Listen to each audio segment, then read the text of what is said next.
It's my pleasure to welcome Sanani Mangisa. She's a 112 cap veteran for the South African national women's hockey team. She was goalkeeper and she's been to 2 Olympic Games, Beijing and London. But this time round in Tokyo, she was a fan watching on her couch. Sanani, what was it like during this pandemic watching the South African women's team in action? It was an interesting games to watch as well. I was mindful of what the athletes probably went through this past year, but at the same time just showed resilience to give us some of the greatest moments. You know, some people call it the pandemic games, but we'll get such good experiences and moments that we'll remember in Olympic history. The COVID-19 pandemic has shone a bright light on mental health and sport. Why has it been such a tough subject to talk about?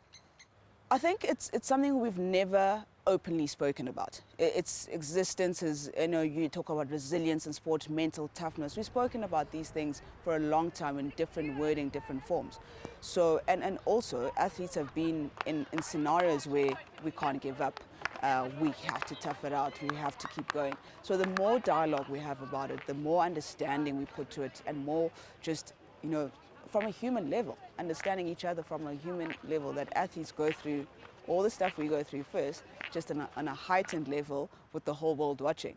There are obviously times in your career where you had your battles with mental health.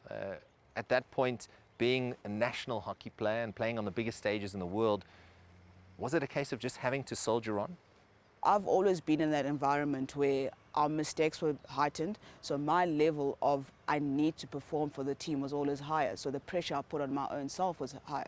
So it's those moments of understanding that, hang on, you can take 2 minutes and be like, I played well, but what's the context? So it's putting things into context and understanding, and it's anxiety to perform at a high level.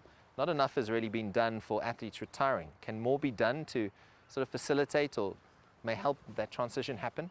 So we've got to understand that, okay, I know hockey, I've done it for 15, 20 years, 112 caps, but then corporate and business and whatever you transition to, let yourself learn. Allow yourself to learn, take information in, read, and say, I'm going to make a few mistakes, but if I'm pitching up, doing the work, hard graft, it's going to come together, because I think that's what we don't allow ourselves. We want to be Sanani, the 2-time Olympian, in the business world as well.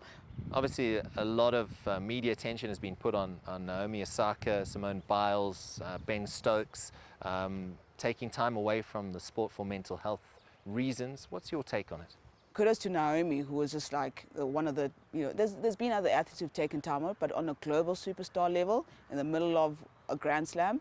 So it's allowing ourselves that space and then allowing other athletes, because now they've seen an avenue to say, hang on, I'm able to take time off.